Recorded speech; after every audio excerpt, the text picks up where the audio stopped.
जब भारत में अलग अलग समूह, अलग अलग लोग, अलग अलग राज्य को मिलाकर भारत बनता है तो उन अलग अलग राज्य के लोगों का अधिकार बनता है कि नहीं बनता है। जो यहाँ से 10th और 12th पास आउट है वह झारखंडी माना जाए, क्या ये उचित है?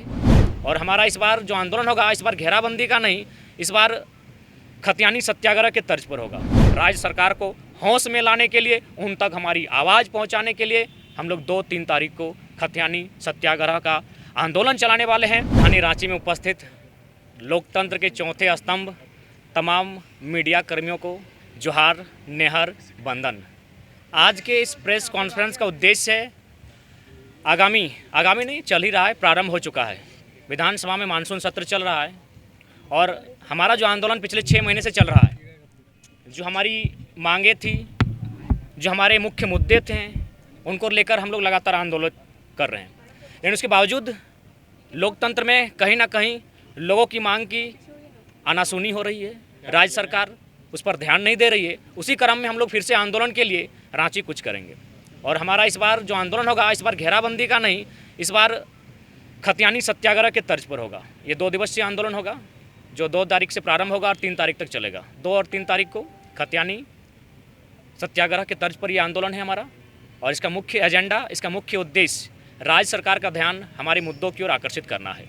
और साथ ही आपके तमाम चैनल के माध्यम से मैं झारखंड राज्य के साथ साथ तमाम देशवासियों को भी अपील करना चाहूँगा, देशवासियों को भी संदेश देना चाहूँगा कि कोई भी राज्य जो बनता है, कहीं ना कहीं उस राज्य का उद्देश्य होता है उस राज्य के लोगों का उन्नत करना, उस राज्य के लोगों का विकास कैसे, उस पर बात करना। और ये हमारा भारतीय संविधान भी कहता है।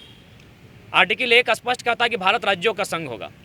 भारत संविधान जो सर्वोच्च ग्रंथ है वो कहता है कि भारत राज्यों का देश होगा। लेकिन अगर कोई उससे उल्टा प्रश्न करे कि भारत क्यों नहीं होगा, भारत राज्यों का ही देश क्यों होगा, तो इसलिए नहीं होगा क्योंकि भारत में एक जाति नहीं है, भारत में एक धर्म नहीं है, भारत में एक भाषा नहीं है, भारत में एक बोली नहीं है, भारत में उतना तो छोड़िए, पहनने, ओढ़ने और नाचने का तरीका एक नहीं है, खाने का तरीका एक नहीं है। साफ शब्दों में कहें तो भारत में एक भगवान नहीं है।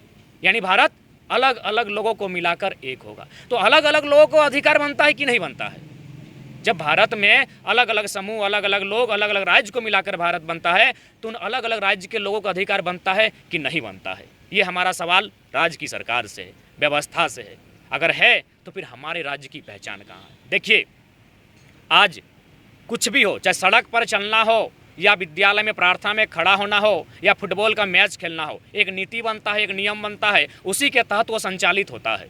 आप अगर बाएं स्थान की जगह सड़क पर दाएं चलेंगे तो एक्सीडेंट के चांसेस भी होंगे और आपको पेनल्टी का देना पड़ेगा। ठीक उसी प्रकार फुटबॉल का 90 मिनट छोड़िए, 5 मिनट के पेनल्टी के खेल में एक नियम बनता है, फिर वो खेल संचालित होता है। लेकिन बहुत ही दुर्भाग्य की बात है और बहुत ही दुख की बात है कि आज झारखंड के पास कोई नियम नहीं है, कोई नीति नहीं है, कोई नियम नहीं है। ये भगवान भरोसे ये राज्य चल रहा है। सबसे प्रमुख नीतियाँ होती हैं, नीतियाँ तो बहुत सारी होती हैं, लेकिन पहली नीति होती है स्थानीय नीति। और ये तमाम भारतवर्ष के जितने भी राज्य बने हैं उनकी स्थानीय नीति तय है। कहीं भाषा, संस्कृति, परंपरा के आधार पर तय है, कहीं जमीनी कागजातों के आधार पर तय है, लेकिन नीति तय है। लेकिन झारखंड की नीति थी पूर्ववर्ती सरकार में 1985 को लेकर। मान्यवर मीडिया बंधुओं, मैं एक उदाहरण प्रस्तुत करना चाहूँगा। आज़ादी से पहले हमारे राज्य की छोड़िए, हमारे जिले के बहुत सारे लोग असम गए हैं, लेकिन आपको जानकारी होगी ना उन्हें असम की सरकार ने अपना माना है और झारखंड आने का तो चांस ही नहीं बनता है। जो 70 साल पहले असम गए हैं उन्हें एक नया नाम मिला है टी ट्राइब, फिर 85 वाले झारखंड में कैसे? और सबसे बड़ी बात, अगर इस मुद्दे पर कोई अगर बुद्धिजीवी सवाल करता है सरकार से ना, तो भारतीय जनता पार्टी की सरकार कटघरे में आती, क्योंकि 2 डोमिसाइल राइट नहीं है भारत देश में। तो आप अगर 85 की बात करते हैं तो उनका सर्वे होना चाहिए कि उनके पास कहाँ का डोमिसाइल पूर्व से है, और उन्होंने जो पूर्व डोमिसाइल है उसको निरस्त करने के लिए घोषणा पत्र बनाया है कि नहीं बनाया है। दूसरी बात आती है नियोजन नीति की। अब वर्तमान सरकार की गलती देखिए, यहाँ के छात्र कितनी उम्मीदों के साथ हजारीबाग में पढ़ते हैं, बोकारो, धनबाद जिलों में पढ़ते हैं घर द्वार छोड़कर, और उनके हाथ में क्या आता है? एग्जाम पोस्टपोन आता है। एक नीति आती है कि जो यहाँ से 10th और 12th पास आउट है वह झारखंडी माना जाए। क्या ये उचित है? क्या ये संभव है? क्या ये नैतिकता है? बिल्कुल नहीं। अगर 10th पास करने से वो झारखंडी होगा तो कोई बच्चा 2030 में भी 10th पास करेगा, क्या वो झारखंडी मान लिया जाएगा? अगर ऐसा ही करना था तो ये 88 सालों का संघर्ष क्यों? इतने लात, जूते, पुलिस के लाठी डंटे, इतने चौक चौराहों पर जो मूर्तियां हैं हमारे महापुरुषों की, ये शहादत, ये रक्त क्यों?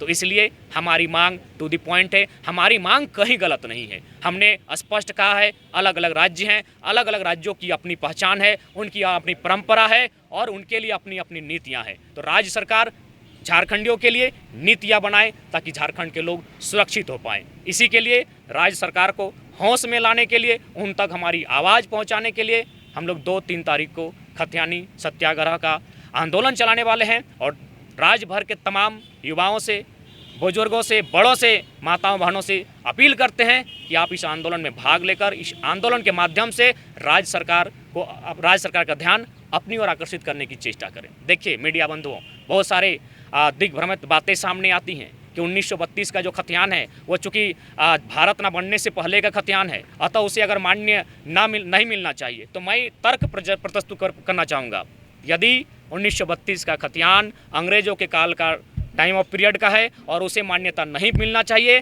तो मैं इसके फेवर में तर्क प्रस्तुत करना चाहूँगा।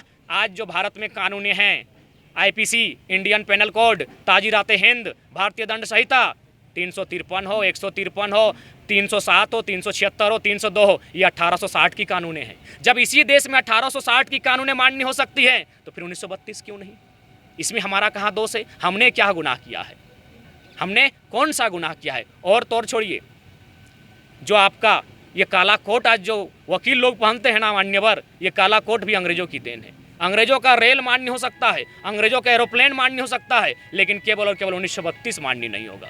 क्यों? क्योंकि ये झारखंडियों के हक अधिकार से इन्हें वंचित रखना चाहते हैं। और मैं जहाँ तक समझ पाता हूँ, आज पिछले 6 महीनों से मैंने लगभग 1 दर्जन जिलों का भ्रमण किया। जहाँ तक मैं समझ में आता है मुझे कि इनका उद्देश्य है झारखंड के लोगों को इस भूभाग से दूर करना। इसलिए दूर करना क्योंकि हमारे लिए, भले लोगों के लिए वो विकास का नज़रिया हो, लेकिन हमारे लिए वो विनाश का नज़रिया। हमारे जो ज़मीन के नीचे खनिज संसाधन है वो कहीं ना कहीं हमारे लिए विनाश का जरिया है। सारे लोगों की नज़र हमारे खनिज संसाधनों पर टिकी है। इसलिए कतई नहीं चाहेंगे कि झारखंड के हित में नीति बने, ये कतई नहीं चाहेंगे झारखंड के लोग उन्नत हों। ये लोग चाहेंगे कि हमें बेवकूफ़ बना कर रखें। ये लोग चाहेंगे जिस प्रकार वियतनाम और फ्रांस के साथ हुआ था, फ्रांस के लोग जानबूझकर वियतनाम को फेल करते थे ताकि वियतनाम के लोग फ्रांस की बराबरी नहीं कर पाए। ठीक अन्य राज्यों से जितने भी लोग बस बसाव होकर यहाँ बड़े बड़े पदों पर आसीन हैं, वे नहीं चाहेंगे कि हमारे पक्ष में शिक्षा नीति बने, हमारे पक्ष में विस्थापन नीति बने, हमारे पक्ष में उद्योग नीति बने। क्योंकि हम अगर उन्नत हो जाएंगे तो फिर इनकी सुनेगा कौन? और अगर हम उन्नत हो जाएंगे, हमारी लोग सुनने लगेंगे, हम खुद से कमा कर खाने लगेंगे, तो फिर हमारी ज़मीनों पर इनकी नज़र कैसे आएगी? तो इसलिए बहुत साजिश, एक सिंडिकेट के तहत, बहुत प्लानिंग के तहत आज राज्य सरकार के साथ साथ तमाम जो कंपनियां हैं, जो राज्य सरकार को राज्य सरकार नहीं, तमाम जो पूर्ववर्ती सरकारें रहे हैं जिनको फाइनेंस करते हैं, उनका उद्देश्य झारखंडियों को यहाँ से बाहर कर देना। और ये तो हमारे मुख्यमंत्री का एक पेपर कटिंग था कि अगर इनका बस चले, खासकर केंद्र का, तो झारखंडियों को रेगिस्तान भेज देंगे और यहाँ खनन का काम करेंगे। तो जो यहाँ का मुख्य एजेंडा है, आज झारखंड को लूटने का जो मेन एजेंडा है, वो यहाँ की खनिज संपदा है। क्या पता यहाँ सोना, हीरा, मोती, चांदी कब निकल जाए। आज यहाँ के छात्र आप देख सकते हैं, JSSC JEE का इम्तहान आता है, छात्र इम्तहान को फॉर्म भरते हैं, एग्ज़ाम लिखते हैं, दूसरे दिन उन्हें पता चलता है कि पेपर लीक हो चुका है। वे आंदोलन करते हैं, फाइनली एग्ज़ाम रद्द होता है। क्या एग्ज़ाम रद्द करने से समस्या का हल होगा? या फिर आपने कभी देखा कि उन्होंने 5 साल से 10 साल से जो यातनाओं को झेला है, जिस मेहनत के साथ एक इम्तहान के लिए तैयारी की है, उसकी भरपाई कौन करेगा? PhD का मामला आता है, PhD का मामला आता है कि जो A+, A++ NAAC द्वारा जिस विश्वविद्यालय को A+, A++ की मान्यता प्राप्त हो, वहीं से अगर आप PhD करते हैं तो आप प्रोफेसर बन सकते हैं। दुर्भाग्य की बात है, झारखंड में 9 या 10 विश्वविद्यालय हैं, कहीं किसी को मान्यता प्राप्त नहीं है A+, A++, यानी हमारे PhD भी अमान्य। खैर, इसका आंदोलन हुआ और ये निर्णय अभी वापस हुआ है। तो ठीक उसी प्रकार आंदोलन ही झारखंड को जीवंत रखेंगे, झारखंड के हक अधिकार को जीवंत रखेंगे। इसलिए आज प्रेस कॉन्फ्रेंस के माध्यम से झारखंड राज्य के तमाम लोगों से आह्वान करने आए हैं कि आज अभी नहीं तो फिर कभी नहीं, क्योंकि ये लड़ाई निर्णायक है।